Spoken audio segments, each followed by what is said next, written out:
I was starting to spin a bit.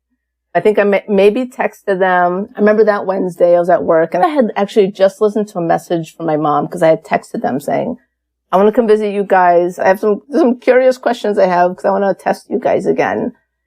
And she left me a message. Essentially, she's like, why are you doing these tests? Like, what you need to know? We're going to tell you everything. And then something. And she hangs up. And when my parents hang up, even with FaceTime, they're like, they don't quite hang up. So I will 100% eavesdrop and be like, what shit are they talking about me? But in this case, she was like, hadn't hung up yet. It was like a voice message and she eventually obviously hung up, but I could hear her in Russian saying to my dad, I think she found something out. And I couldn't tell if I heard that right. And I was like, what? I like replayed it like 40 times. Welcome to DNA Surprises, a podcast that explores the life-altering world of unexpected DNA discoveries. I'm your host, Alexis Auersalt. This show centers the stories of people who've experienced NPEs, or non-paternal events. In other words, people who've learned that their biological father isn't who they thought he was. We'll also hear from adoptees, donor-conceived people, and the families navigating these discoveries. Get ready to follow the incredible journeys that begin with a simple DNA test. This is DNA Surprises. Welcome to season 13 of DNA Surprises. We're kicking off this season with a story that asks the question, what do you do when you learn that not one, but both of your parents aren't related to you? A child of Russian Jewish immigrants, Maria shares her late discovery adoptee experience, which includes a shocking ethnicity shift. During our conversation, Maria details how she uncovered the truth, and she explores how her discovery has shaped her view of cultural belonging. She also shares how her discovery has affirmed the choices she made with her own child. Thank you for sharing your story, Maria. My name is Maria. I'm 49 years old and I'm from Boston. My DNA surprise story really came out of nowhere, completely blindsided. In 2023, so like a couple of summers ago, I ordered a 23andMe test and I just sat on it for like 9 months, something like that. And I was like, all right, I paid like $100 for this. I should do this. I spit in the tube. It took so long to actually drop it off somewhere. It was like sitting in my car for a while because in Boston, I don't know if this is everywhere, but the mailboxes now are like just like for envelope, like slits, right? So like it's not those like pull down. So it was like in my car in my backseat for a long time. I finally was like randomly like on Cape Cod and I was like, oh my God, there's an old school mailbox. And I jumped out, dropped it in. And then, I got my results of whatever, like 2 months later. I don't even remember how long it took. And I just preface this to say it was just for funsies. The end result was nothing but not funsies at all. It was the opposite, but it really had zero anything, like zero feelings or suspicions or anything. It was just really out of that curiosity to get like a bigger picture. Did anyone know that you were taking the test? Just my wife. And I don't know if I even shared it with my kid. I mean, they're like 7 years old. There wasn't like a big reason behind it aside from just hearing about it and being like just curious about it. My whole life, my story has been, and a lot of it's still true, but a big portion of it is not in terms of identity, is I was born in Russia, in St. Petersburg. It was Leningrad at the time. I was a sick kid. I don't know if my parents ever got into it, but it was like maybe I had pneumonia, like when I was like really little. So they just struggled with that. And I totally get it as a parent now, like that's so stressful. At age 4 in 1980, my parents and my maternal grandmother, we all moved to the States. I grew up in a Jewish family. So we all know what happened to Jews in Europe. And so there was a lot of trauma, like my mom's side of her family, like all went to the camps basically. That was a big theme in my life. And so in Russia, the government is just awful. This is not a reflection of the people, right? Because just like other oppressive governments, the people get brainwashed. Mm-hmm. And even now, even with these DNA tests, they don't like allow it actually. Oh, that's interesting. So Russia doesn't have Like Ancestry isn't in Russia? Like they're citizens. Yeah. And I'll tie that comment like a little later in my search. It's just a lot of propaganda, a lot of, spying on your citizens. And then obviously a lot of anti-Semitism, which is all over the world, but obviously in Europe and in Russia. There was like waves of like when the doors opened, waves of Jews who just like fled basically. In the 70s and the 80s, they were able to get on planes and Russia was basically like, get the hell out of here. So my parents took advantage of that and we stayed in Europe for a little while, like in Germany and stuff like that. And I think they wanted to go to Israel originally, but they were afraid of how hot it was. So they ended up coming to the US. That was a story that I knew. We came because of anti-Semitism and they built, basically it was like the immigrant story, like $80 in your pocket. My dad worked at a supermarket and he was an engineer. And so he eventually got a job as an engineer. My mom worked random jobs. My grandmother was I've never had a babysitter aside from my grandmother. So I always say I had 3 parents, which is really great. I'm sure there was a lot of stress that they experienced moving to a new country at 8. Like I can't even imagine. Like right now, just getting up and moving to a brand new country. My dad and I are 40 years apart and at such a late stage in life to start over. And that happens all the time, obviously. But I think my childhood was like, I had a lot of love, a lot of attention. Did you have siblings? No. My mom did say that when I was 2 that she got pregnant, but because they didn't know they were coming here just yet, like to the States, if they knew, then I think they would have had the child. At least that's what they're saying. And my grandmother was my only babysitter. So it was just too much for her to handle at that time. That's another thing. Okay. If I had siblings, maybe I would have been one of those people in the interviews who were like, I always felt something was weird or off. But I ended up being just this really interesting mix of my, I'm not biologically, this is why I'm here, right? I'm not a mix of my parents, but it's like, I'm not like 100% one way or the other, but you can like kind of pull a little bit of the traits. Like my mom had more dark features.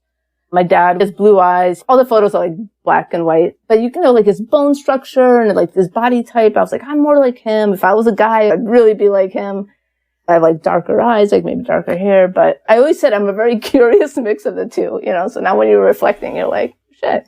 So you were able to kind of make sense of it. Okay. Yeah. So my childhood was very stable. We moved very infrequently. Maybe in the first like few years we found apartments and then had like a condo that they still have.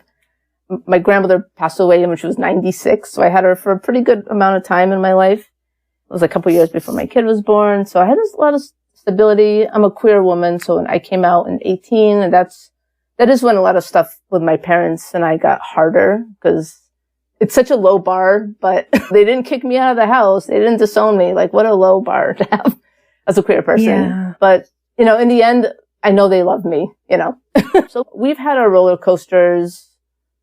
Again, always a lot of love, but we've had a lot of roller coasters since I became an adult and got more independent. And I think when I had my kid, I started setting more boundaries too. So that kind of, that in some ways, like you romanticize, like, it's like you're going to have a baby. I'm going to bring them a grandchild. It's going to be this great, more bonding thing. And in some ways it separated us a little bit more, but it was really on my end because you see things that are said and just little ways where I'm like, no, we're not going to say that to them at that. Yeah. Are you the biological parent of your child? Good question. Did you adopt? My child is my biological child. Came out of my body. I would say that is the most surreal thing that's probably ever happened to me. The second most surreal thing that's ever happened to me in my life is my DNA surprise. Yeah. But I have a wife. We've been together over 20 years. And so, there can't be any oopsie poopsies with 2 women, in terms of pregnancy. I had to be intentional. And I knew I always wanted to be a parent, no matter how that looked. I didn't know if I could get pregnant because all I had was like, I know my mom had struggled with her like cycle and all that stuff. And I knew my parents weren't getting pregnant for a long time. So I was like, maybe that's my case too. So we did IUI and ended up, it's like through the uterus. We went to a place called Boston IVF in case we had to go that route. But I got pregnant on the second try. And then I did get pregnant again 2 years later, but at a miscarriage. But we didn't have any more vials of the same guy. And we were like, cause we did want to, this is again related. We always tell our kid as early as they could remember, like when you have 2 women, they need help, right? From a man, or you need sperm. And if you have 2 guys, you need help, right? Right. So I was like, we got help. And there's lots of other families who got help from the same guy because we use like a website, a guy who's willing to be known when they're 18, which is pretty cool. So we have actually been, so it's related, and I'm very grateful that we've been doing this because when you get sperm from like a sperm bank, the site we used, you have a choice to reach out to the families, basically. We know at least 12 siblings, they call donor siblings. My kid, Avi, has a lot of donor siblings, which are dibblings. And we have we've been building that community for them. It's their choice in the end. And how old is your child? They're going to be 9 in like 4 days. So this predates your DNA surprise. Yes. But even back then, you knew that you wanted openness around the genetic Thank you. parentage. Thank you for making that connection, because that is something we were so intentional about. And I don't know, maybe if I was male and I had some issue, and like, you know what I mean? I can't like say what I would have been like or open about it. But with 2 women, I guess the point of me saying that is like, you can't hide that 2 women, right. Obviously. You can't hide, but you could have gone an anonymous route. Yes. But you wanted that knowledge and that ability to connect. Yes. I wanted Avi to know that to know their story, honestly. My wife and I both really wanted Avi to just know as much as they can know, age appropriate. They know that sperm and egg, you need that to make a baby. Okay. You submit your test, you get your results. Yes. What do you see? Okay. So as far as I knew, my story that I was always like, I'm 100% Russian Jew. I don't know any other, background to that or any other mix of that from what my parents have shared with me. So my results came in, and again, I was completely ignorant, naive to any DNA percentage or science of this. It was 48% Finnish. The other half was like Russian, definitely, and then like a smaller sprinkle of like Baltic. And I know all that, the whole area broke up, and, so it probably was like a bigger chunk maybe of Russia. And honestly, this is how like ignorant I was to it all. Zero red flags went off. I was like, oh, that's interesting, and I texted my parents being like, hey, that was the first time I ever told them. I was like, it's Finnish in here. That's so cool. Cause also St. Petersburg, like, it was right near Finland. So we're like Western Russia. And I'm like, it's probably from you, Pop, my dad. My mom definitely does not look not Finnish. If anything, I would have guessed that maybe she had a little Sephardic Jew in her, but she doesn't. She's 100% Ashkenazi Jew, which is also my dad, 100% Ashkenazi Jew.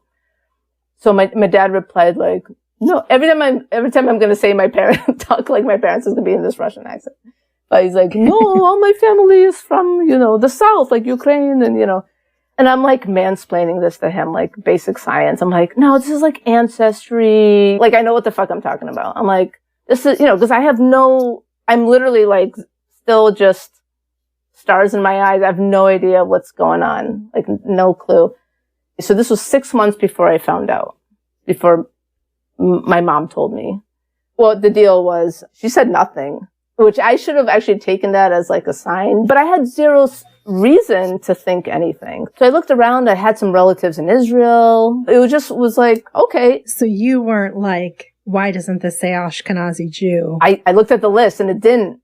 And so because my whole spiel in my life, and this has been proven kind of against me. I was always like, being Jewish is in your blood. Because I know sometimes for some American folks, maybe other countries too, it's viewed just as a religion. Like, you could just be Jewish. I'm like, you cannot just be Jewish. Like, I can grow up in China.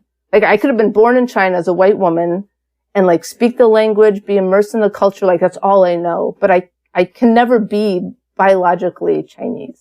And yes, you could choose to observe a culture. You can choose to practice a religion. But I was like, you cannot just be Jewish, and I would fight with people about this, but now like backfired a little bit. But yeah, I looked through the list and I was like, wow, none of the Jewish stuff came up for me. And I was like, wow, maybe I was wrong about that. All right. Well, okay. But you weren't like, why are my mom and dad not actually? I hadn't tested them yet. So this was my first time taking a test ever. So I was like, okay, it's not picking up the Jewish thing. maybe I'm wrong about that, about my theory. Okay. I was like, maybe it is just a thing you say, you decide. And now it's like, I feel like a idiot, but like, I really didn't, because I had no reason to. So 23andMe, and I think some other, like Ancestry also, if you're born biological female, they recommend, if you want to get like a bigger picture, test a male relative in your family. So I was like, all right. And I don't have any my parents are only children. My maternal grandparents are all only children. On my dad's side, his parents did have siblings, and I'm an only child. I grew up as an only child. My father was the only one who I could test. So I visited them in Connecticut, and I was like, Pop, do this test. I just did DNA test, as he knew, and I was like, do this, and I want to get like more things. My mom is like, what are you doing? What are you doing? I'm like, mind your own business. She's like all in our business all the time. We call her the armchair director. And I really, now I understand why she was freaking out. But my dad took the test willingly. People were like, why? He must have wanted you to know something, or he just really was like me, was completely ignorant to this. So he took the test, and I was like, all right, when those results come in, I'm just going to link our accounts. Boom. Going to get a big picture, satisfy whatever curiosity I had. So his results came in. I got the message, and I remember this. My wife's a therapist, and she was upstairs on a call with clients. And I was like, all right, I'm going to connect this. And I was about to go pick up my kid at school. And I connected my dad and me, and it said 0% match. And I'm like, that's really weird. I don't know what to do with this. I went to get my kid, came back. Obviously, a part of me was like, fire alarms going off. But a part of me was like, what does that even mean? That something must have gone wrong. Like I must have kept that thing in my backseat in the hot weather for too long. Like I must have, I don't know. But Alex? Ooh, I like that one. I've heard of all the different mental gymnastics we do, but that's a new one. I kept it in my car too long. It was too hot. Somehow it got too hot, obviously. Yeah. Makes sense. Yeah. And so when my wife came down, I was like, hey, take a look at this. And she was like, huh. We were both like, didn't know what to make of it. She's like, do you want to go down a rabbit hole? And so she got some wine. We just sat there and just analyzed it. We just didn't know. And there was one point where she was like, because we were looking at the places I was from, like all my, sprinkles of me everywhere. She was like, what if you were adopted? I was like, that's fucking ridiculous. The idea was so absurd. And for the next few days, I did some Googling, like idiot stuff. Like, can you not share DNA with your parents? I would talk to like random people, be like, have you ever done these tests? Like, how accurate are these? And anytime I would tell that like, I matched 0% with my dad, people were like, oh my God. You could see it on, like, they knew before I knew. Luckily, I already had a therapist. And she literally was like, oh my God. You see stories about this. But so for like maybe a week, I was just sort of like trying to make sense of it. And I'm like, okay, I'm going to calm the fuck down. I'm going to get it. I probably did something wrong. It was this, my saliva was baking in the back seat. I'm going to get an ancestry test, and I'm going to get a couple more tests for my dad, and I'm going to test my mom. I'm not going to create any drama. Like, what if this was a mistake and I just like needlessly emotionally disturbed like these elderly people? However many weeks later, that came back. I remember one of our friends was here, and it came back basically the exact same for me, the exact same breakdown. My dad came out as 98.9% Ashkenazi Jew. So like, well, that adds up. And even in his text, he was like, what did my results say? So now I'm like starting to freak out because I'm like, does he not know? Am I about to blow up this big thing? Because my mom was a little shady. She's been quiet. My dad was like, sure, I'll take this test in a Russian accent. And I'm like, oh shit. And it just didn't make sense because I was like, out of the two of them, I look more like him. I made a vow to myself, like, if he doesn't know, I need to get my mother alone. Something was really not adding up, and I needed to talk to her because I have not actually talked to her yet. She hasn't addressed anything. I made a vow to myself, he's 89 years old. I'm like, I'm not going to destroy this guy in his last stage of life, basically, if he doesn't know. And I was terrified, that I was going to blow up her thing. Or maybe they both knew and they used somebody, even though in Russia, 1976, I don't know what the IVF situation was. I doubt that was an option, but my brain was just like, things were not adding up. They could have addressed it right away when I told them 6 months ago, when I innocently was like, hey, look at these DNA results, not realizing. But just like feeling like, just gaslit or not validated, because it increasingly got more and more mind-boggling and just like, I was going crazy. Right.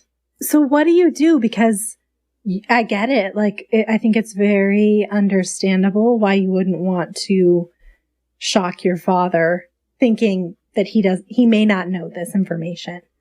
So do you go to your mom? I got the confirmation of my DNA breakdown from Ancestry that Saturday. I was starting to spin a bit. I think I maybe texted them. I remember that Wednesday I was at work and I had actually just listened to a message from my mom because I had texted them saying, I want to come visit you guys. I have some curious questions I have because I want to test you guys again. And she left me a message. Essentially, she's like, why you do these tests? Like, what you need to know? We're going to tell you everything. And then something. And she hangs up. And when my parents hang up, even with FaceTime, they're like, they don't quite hang up. So I will 100% eavesdrop and be like, what shit are they talking about me? But in this case, she was like, hadn't hung up yet. It was like a voice message. And she eventually obviously hung up. But I could hear her in Russian saying to my dad, I think she found something out. And I couldn't tell if I heard that right. And I was like, what?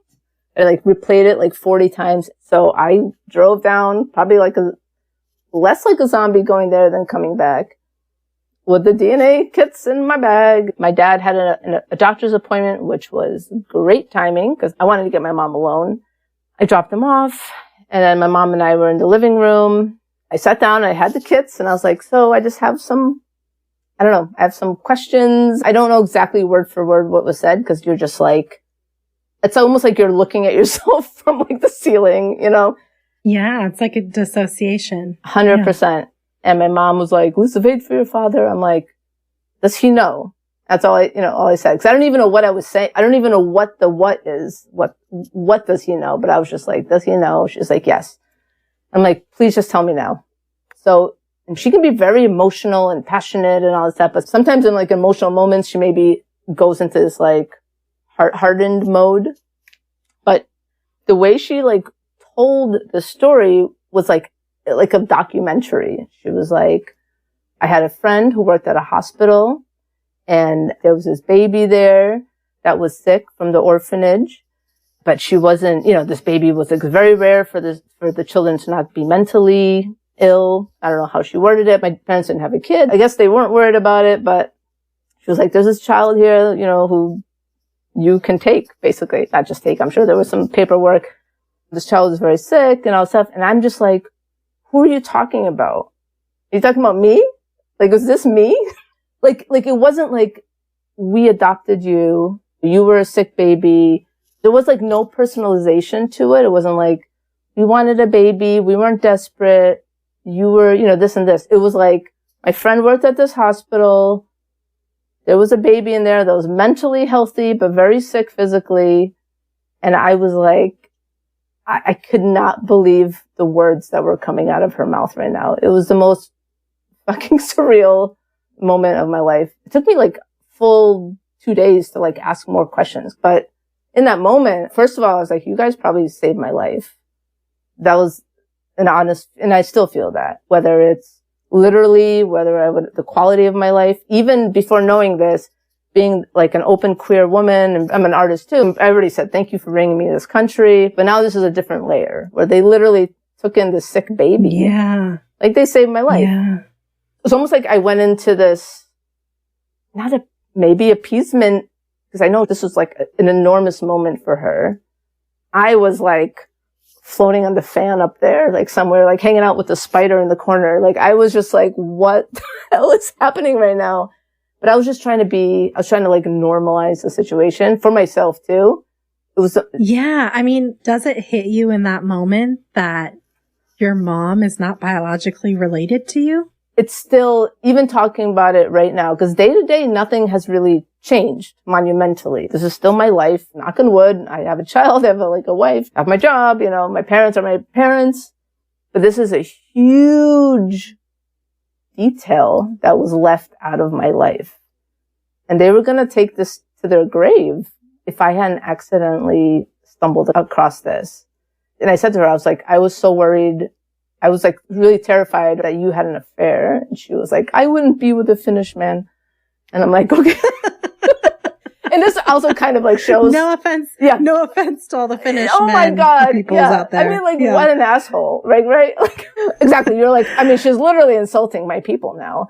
Yeah. So that's kind of the other piece, right? Is now you're finding out that you are not Ashkenazi Jewish as you have been raised your entire life. And how does that make you feel? That is yeah, there's so much to unpack. It's still so fresh. So when I talk about it for the first time, and you're the first person I'm talking to who actually can relate to the story.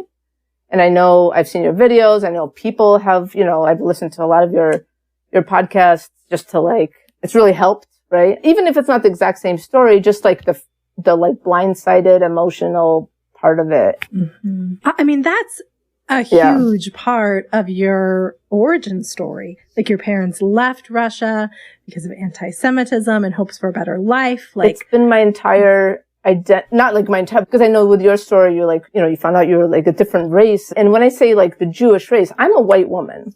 I have the privilege of a white woman. I'm not denying that at all. But being Jewish, I was always there is generational trauma associated with that. That is a race. Yeah. It's viewed as a race in Russia. You had a star on your identification. You can't equate traumas and atrocities and just all that. But it's the only way I can explain it, I think my wife had actually made that comparison. It was almost I grew up as a white person growing up, let's say, in a Native American family, thinking that was my story and being oh, right. You were and raised then finding with those stories and carrying it. Yeah. Finding out I don't actually have any generational historical connection to it. And I know you can relate to this because I had someone just recently say, someone I love. There are always people you love, right? But she's you're still Jewish. I'm yeah, I can't not do the hey, the Jewish things it's embedded in me, but I'm literally not. And it's that identity crisis is oh my God. And are you Jewish as a religion? I'm atheist. I really identified as this is my blood, my DNA. So it was a cultural connection, not a religious connection. Yeah. So to have that genetic piece removed that took something from you. Yeah. For sure. Yeah. Cause I was this is part of my makeup, and again, doing this test proved that, but in not the way I ever imagined. Right. It's now it's you're culturally Jewish, not genetically Jewish, and not through religion either. I don't even know, if I would even be I'm culturally, I was raised in that culture, but I'm very confused. So this is a good question. If somebody asks you how you identify today, what do you say? I would probably have a longer answer and be well, I just found out that I'm adopted and that I actually don't have the identity I thought. So I'm Russian and Finnish. And that's what I would say. At least the Russian, if that wasn't part of my, I don't know, I'd probably lose my fucking mind. But at least I could be okay. No, thank you for clarifying that though, because I think, some people, they do hold on to the cultural and they still strongly identify with it, but it's totally valid to say you don't necessarily feel that in light of all of this. Because it's yes, we did, my kid did Hanukkah. This last winter was a little confusing for me, but we did it you can't escape Christmas, you can't escape even when I was, thought I was Jewish, but on Christmas I'd hang out with my friends, because my parents didn't celebrate it. It really was just sort of I didn't do any of the rituals. It really is a religious ritual. I didn't do any of it except for Hanukkah. So for me, it's not like I had to give up going to temple or I had to give up something. I was like, this is just who I am. You have this conversation with your mom. Your dad isn't home yet. What happens when he gets home? Well, I went to go pick him up at his doctor's appointment. And I was like, Mom told me. He's been avoidant this whole time, even now. I honestly don't remember what I said in the car. I was very calm. I was like trying to not create drama. Even before my mom told me, I was like apologetic that I was asking because I was like, I need answers because none of this is making sense. I was just like, I'm sorry that I found this out. I'm really sorry. But now you need to tell me what's up. And I told him I was really afraid Mom had an affair. He like laughed about it. And that was like really it. So we went back to the house. We had lunch and we were just sort of trying to go through the motions of like normal stuff. My mom was like, okay, so what else do you want to know? You know, and I'm like, I don't know. And I was like, kind of like, leave her alone. She just found out about this, you know. My brain was just like, stay calm. On my way to get my dad at the doctor's appointment, I did send a text to my wife because she knew I was going there. And I was like, let me know when you're ready for some big news. And she had to sit down, you know, all the way down. She was like, oh my gosh. The next day, then I came home just shell shocked. My wife had a training that whole weekend. She was like, oh my God, this is such bad timing. I can't be here for you. So I went to see a movie with my kid and it was like the iRobot movie. I don't know if you've ever seen it. And it's about like this robot mom who adopts this. It's like an Are You My Mother type scenario. Yes, it's yeah. like, are you exact? And I was like, oh my God. Yeah. So, and then Sunday morning, our kid was still asleep and Alex and I got a chance in the kitchen. That was the first time I was able to have like an emotional release about it, like crying about it. But I was just like, oh my God. On Saturday, before that, Alex was like, do you know when you were adopted? Like, I didn't even think to ask these questions. So I went back. They said a year old. It was technically 9 months. And I was like, what, like when? They said in February. And they always were like, February is our lucky month, you know, because of like jobs and this. And I didn't know that that's another big piece of it. I've asked them 4 times at least, like over text, what day, just so I have that like anniversary they like never responded to me about it. I asked, did I have a name before? Did they give me the name I have now, Maria? Or like, did I have a name? They said that they gave me this name, though now I'm like questioning it because Maria is not a very Jewish name. It's a very common Russian name, even like Italian and, you know, like other places. But their story was always like, we didn't want to give you a very Jewish name just so you didn't get bullied, basically, because it's like a very anti-Semitic country. And now I'm like second guessing that because for 9 months, that's like a legit amount of time to be like answering to somebody. I don't know what my care was like. If anyone even like paid attention to me, like, I don't know. Those 9 months I need to do some, I think I need to go intentionally do some trauma therapy. Not that I'm going to remember necessarily, but to tap into that. Because that's 9 months of my life. I had no idea. I just thought I was born to these parents. So who knows what kind of trauma. I mean, and you hear so many things about Russian orphanages. I know. And that's really hard to hear. Because it's like, and I've had friends be like, oh, I heard I'm like, don't tell me that. You know, like, it's almost like I'm not ready. It's like, oh. Yeah, that's a lot. But it's amazing that you want to tap into it and process it in whatever way you can without, you know, being able to remember. Yeah. Yeah. I'm like, it might have been fine, but I was in the hospital, like back and forth in the hospital a few times. So I obviously like got sick from there. Maybe it wasn't from lack of care, but maybe it was, or maybe, you know, who knows? I remember like a long time ago being like surprised that I wasn't breastfed. And I was like, all right, well, some people don't, you know, but I just, in Russia, like I had like cloth napkins. I had, you know, so I just was surprised that it wasn't about like, that was better or worse than a bottle. Now that makes sense. Did you have health issues growing up? You didn't know you were adopted, but. Only I think so they adopted me at 9 months. And I think for like the first couple of years or first year or so after, I think they were really trying to get me to be like, I was like bow-legged and we had like her friend, a doctor. I wonder if this is the same person who I had met who worked at the hospital. Maybe it was another doctor friend. You know, they would be feeding me. My mom's like, we fed you the worst stuff and you just ate it, you know? And now I'm like, it's like a different perspective on these stories. I do remember like them feeding me food and I was like, wanted people to leave the room and I was like eating it like this. I was like, that makes sense. If I came from somewhere that like maybe I didn't get food like that, or if I don't know. I don't know. Maybe there was like competition with other kids. And it was like 9 months, but I don't know. Another thing my mom always says, and I think Alex pointed this out. She's like, my mom would always be like, Maria, never cry. And we're like, please, like all babies cry. Maybe I wasn't like crying a lot, but that's like 100% a lie. That's impossible. Maybe by the time they got me, maybe I really didn't cry anymore. And that is so fucking sad. But right now I'm viewing it as like somebody else. It's still hard to be like, that's me. Mm-hmm. Mm-hmm. Have you been able to find genetic family? Have you been able to identify who your genetic parents are? So right now it's a little bit of a mystery on the paternal side. I don't remember like exactly like when I signed up to other DNA sites, but I basically signed up to all of them. So on MyHeritage, something popped up and it was actually that Thanksgiving. So it was like 2 weeks after I found out. And that was actually a really hard time with my mother. We had a very hard moment.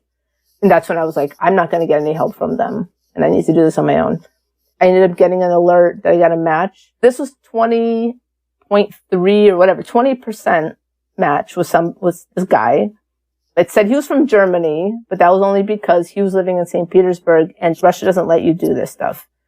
And his girlfriend actually was like, take a test. I don't know what her motivation was, but I matched with him and it said that the probable relation was a nephew. And I was like, well, that means I know I don't have any siblings, but that means I might have a brother or sister, which was like nuts. So I messaged him and it happened to be when I was home and I didn't hear from him for like a couple months.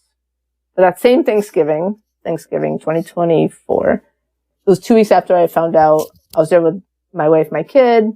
I was like, okay, my parents are not being very helpful. It was like just the basic questions I've been asking. I'm like, I haven't heard from my dad yet. I'm just going to get him alone with just like really just gets his perspective. My mom was sitting in the kitchen and I was like on my way to see him in his office. And she basically like cornered me. Well, she was sitting, but it was just like, I want to talk to you or I want to, she had things she needed to get off her chest.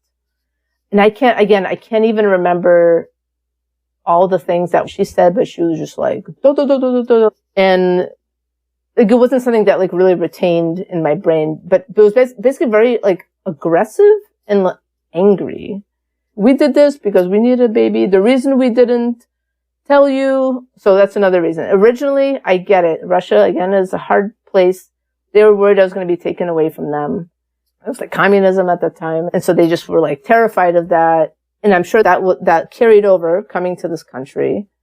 My therapist was like, when you turned 18, when you became an adult, like it was pretty safe. But I get in the beginning.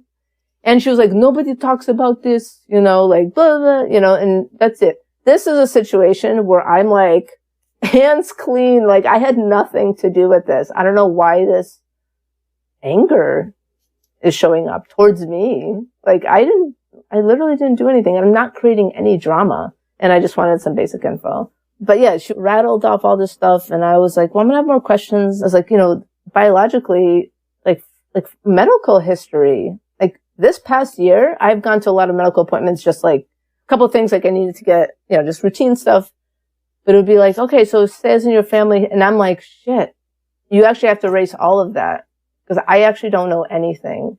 And again, strangers like in a hospital or in what, they're like, holy shit. Like the reactions that people who don't even know me have surpassed emotionally what my parents have given me. Like no validation that this is just a big fucking deal. This is a big deal. I'm not placing blame. It is a big deal. And also the Jewish medical background implies a lot of things that now you don't necessarily have to worry about that you would have assumed I took the test before getting pregnant, the Tay-Sachs like test or whatever. Mm-hmm. It was like a Jewish, there's a lot of things.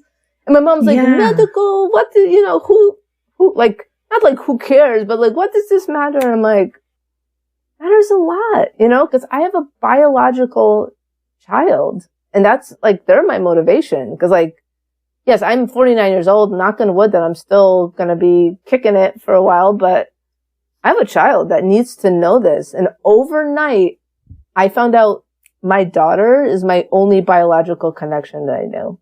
Like where I had this whole story, like my mother, my father, my grandmother, you know, like it was just complete whiplash, identity whiplash. And it took me a week to tell my kid. I remember walking home from the library and I was like, baby, remember I took that test.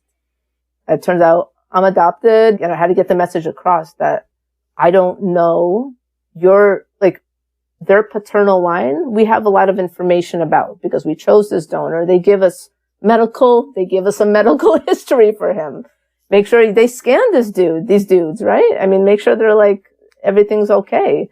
Like mental health, physical health. And we're connected to all these donor siblings, and like we've created this family for them. For when we're gone, you know, knock on wood, whenever that happens, they're going to have this community of this family if they choose to continue it. But it's like on my side, I was like, boom, you're Jewish and you're half Jewish and you're this and this. All that's been erased for them too. So this has been a mind twist for my own child. Because they're like, I don't have any grandparents that are biologically related to me. I'm like, I don't know. How did Avi take it? They're like about to turn 9, so they were still 8. But I feel like they're an emotionally intelligent kid. I think they were just like really surprised. They weren't like crying or, you know, anything like that. I feel like kids usually take it in stride if it's presented to them, you know? Yeah. And if I didn't have a biological child, I probably still would be curious. But I'm more like set in my, I don't know, like with my mom being like, what's the big deal? Basically, it's a big deal for my child. I want them to know their biological story. And I'm always like, man, with all your like queer parents, which again, not as unusual now, donor siblings, and now your mom found out this hot mess of a, you know, life thing. And when she was like 48, I'm like, you're going to be great at parties. You know what I mean? You're going to have a great, like, you're going to be all stories. Set for the social scenes. Yeah. Like, you're going to be so interesting. I want to hear about the nephew / connection. Yes. Who follows up with you 2 months later. Yeah. What happened? What did you find out? I had messaged him in November, when I was at my parents' house. And then a couple months later, like sent him like maybe a few weeks later after that, I hadn't heard from him. I was like, hi. I didn't want to sound like a weird creep. Like, hey, I might be your aunt, you know, but it's like, it's just so brand new. And then he finally messaged me like a couple months later, maybe in like January. And he was like, sorry, I haven't responded for whatever reason. And he was like, wow, you know, this is kind of crazy. So like we were messaging back and forth a lot within like 24 hours. And his girlfriend was like, she was the one who got him to like do the test and stuff like that. So he shared some photos. I shared some photos of myself. We were just trying to figure this out. And we were trying to figure out what the connection was. Like his mom is 10 years younger than me. So that's impossible. His grandfather on his dad's side would have been like in his 50s when I was born, which is not, you know, people, and he was married, like, and obviously people cheat all the time. It just seemed a little less likely. Mm-hmm. His father, who had passed away, in 2019, he was 22 when I was born, and he wasn't married. He wasn't like with anyone, at least like seriously. I'm 49. This guy just turned 32. So this is like before, this guy, you know, his name's Andrew. Because with the maternal person, I'm like, what was his situation? Because this happens all the time. People, if they're really young, like, you know, like late teens or whatever, and they have this baby and they're like forced to give it up, or I don't know, there's so many different things. But for some reason in my mind, I was like, maybe this was like a young woman who just like couldn't have this kid, and it was like an oopsie daisy. I'm like, this kid, me, but I'm still like detached from it. Yeah. And the fact that, and again, me and Andrew are just like the theory, but like, I'm like, if he was just like a single guy at 22, very likely, it's a very likely story that maybe he just like knocked somebody up or like, you know, hooked up, and he probably didn't even know. And I've been listening to your stories. I feel for these guys who, you know, like have, you know, find out like, oh my God, I have a kid and I didn't even know. And if they might also be like, oh, that's fine. But if they really like, oh my God, I missed out on like this child that it could have been. You know, biologically, that's just the pros and cons, right? The big con for the woman, obviously, is that you're left with a decision.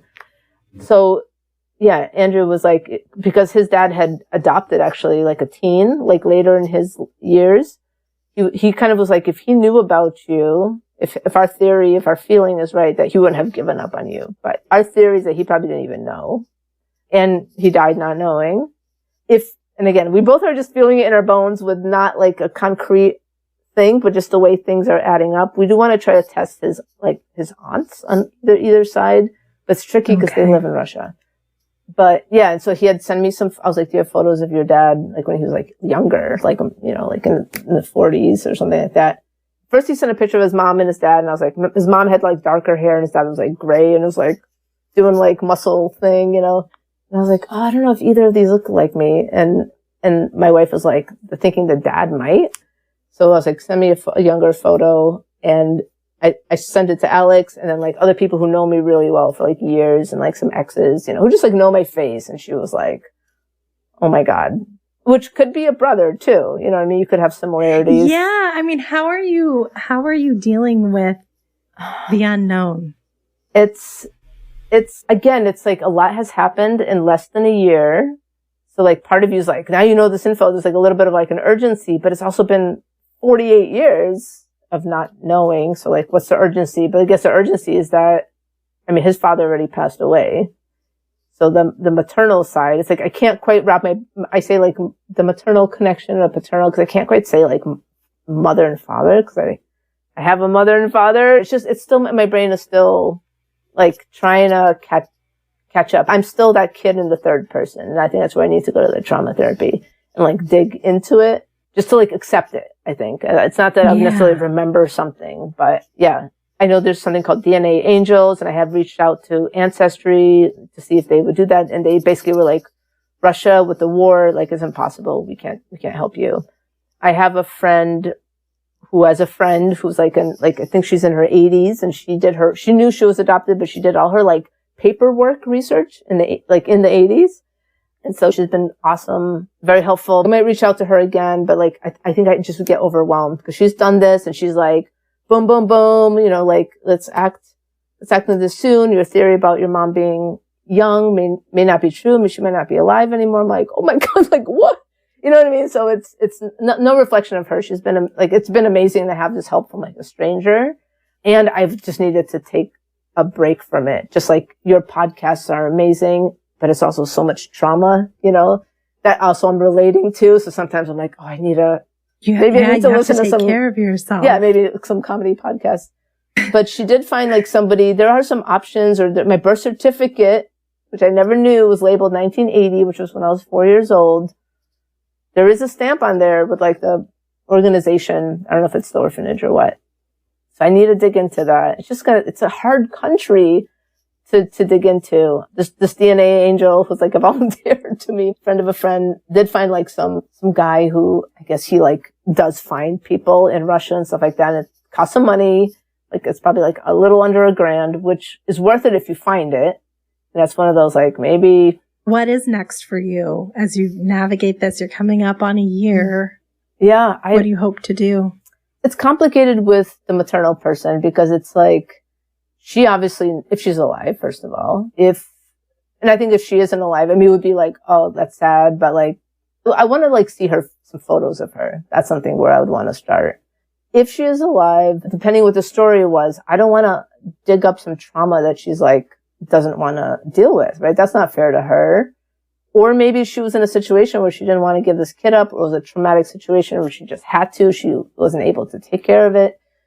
And maybe she is thinking about me all the time. Because that's another thing people tell me. Like, anyone I know in that situation thinks about that kid all the time. And I'm like, oh my God, don't tell me that. So there's been this woman in the world who carried me in her body and birthed me and left me at a hospital. I'm not saying this with any judgment, but just like facts that I didn't know existed until less than a year ago. There was like this other woman that maybe is like still wondering if I'm alive. It's almost like that's so heavy. It's heavier. It's a little more, especially as a mother. I'm like, oh, I can't imagine doing that. and what kind of situation you'd have to be in unless you're like forced to do, so it's like so many what ifs. I think next steps is try to maybe find out I just got to like get the money to do it. Maybe if I do hire this lawyer or whoever it is, I think I need to talk to people who have gone through this. So if I don't know if you connect your people who you interview on these podcasts, I'd be open to people reaching out to me. Sure. Yeah. If people want to reach out through my contact form, if you want to talk to Maria, I can 100%. funnel those. I've talked to a lot of my friends and they've actually had deeply emotional reactions to it where they're like, oh, like they were just like sit back, like crying, like will hug me and be like, and some people have, and my wife too, have tapped into anger for my parents, which I haven't quite tapped into, which my therapist was like, you know, like they're lying to you. And I'm like, I just can't, I'm still protective of them a little bit.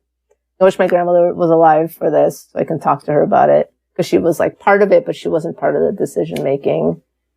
I don't talk about it a lot, but I'm just, you're my first person who I'm talking to that actually can relate, you know, and especially the people mean well when they're like, it's still your family, it's still your mother. I'm like, I'm not arguing. I'm not erasing my whole life. Somebody else did though. Somebody else omitted it's something. Complicated. You know what I mean? I'm not like, my literal first words out of my mouth was like, you probably saved my life. And I still believe that. And you probably should have shared that with me. Yes. Two things can be true. Yeah, at once. Exactly. Two things can be. Yeah. All right. What advice do you have for a parent who is keeping a DNA surprise from their child? I would, and I know it's complicated, but I would definitely tell your child when, I can only speak from my perspective, but at least when they become an adult, it may never seem like the right time. Now it's like my parents are older, they're in the last stage of their life. We're all tired, but like, if there's going to be a rift, and there is a rift now, it has separated us even more. At least there'd be more time. Nobody knows how much time we have, but like, at least there would be more time for repair. Because right now, with how unsupportive they are with just information, I feel like they're already gone in that respect. I'm doing this alone. So, like, who knows? Maybe I would have rebelled like crazy if I was 18 and I found out. I would have like gone crazy. But it would have been, 18, your brain's not even developed yet. Tell the truth. Tell the story. And I can support that statement because I'm literally doing that with my child. They have an unusual. That's what I was going to say. Yeah, you're doing it. Yeah. When it's part of your truth from the beginning, it seems like it's just normal. Easier, generally. I just wish that was part of the story, part of the jokes we can make. Like if I did something bad or something weird, but they'd be like, oh, that's not from us. That's your, you know what I mean? Like that's kind of like our humor anyway. We have dark humor. We could have had so many good dark jokes. They missed out, man. So many jokes you missed out on. Yeah, they could have blamed, and they probably do, that I'm gay on these other people that made me.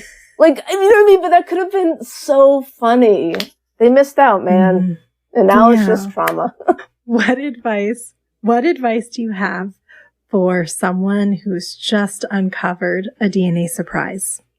Yeah, that's hard because even though I hear these questions all the time at the end of your podcasts, I do feel like I'm still so fresh in it. I know some people are like, slow down, take your time. I think just listen to your body. It's such a therapist thing to say, I guess. It's so individual. It depends on the situation. Sometimes there should be urgency. Sometimes you should blow up the whole family. Not literally, please. But just like, depending if there was trauma leading up to this news, it really depends on the situation. Like I had a good, stable childhood. From age, like a certain age now, I realized, and up, but yeah. It's individual, and listening to yourself is really the best thing you can do. And I'm new to this, but I know this is going to be like a lifelong journey. Like now I'm not the same person. And people are like, you the same. I gave all these people a Russian accent, but I'm not. Like I'm literally in an identity crisis, but it doesn't show up like a day to day. And I'm alone in it too, even though I have a great support system. People love me, but people don't get it. So I really feel lonely in it too. Yeah. Well, so get some support. Get some support and people who can relate. Yeah. Because truly, you aren't alone. Thank you so much for joining me and sharing your story. You have been through so much over the last year, and I know you're still unpacking it. And I just wish you the best as you continue to navigate your identity and learning more about your roots and where you come from. All right. Thank you. I really appreciate this forum and this platform. Yeah. Thank you so much. Thanks again to Maria for sharing her story. If you have a DNA surprise that you'd like to share, please submit your story at dnasurprises.com. And for early, ad-free access to episodes, join me over on Patreon at patreon.com/DNA Surprises. Until next time. DNA Surprises is hosted, produced, and edited by me, Alexis Auersalt. It is mixed and mastered by Josh Auersalt of Siren Recording Studios.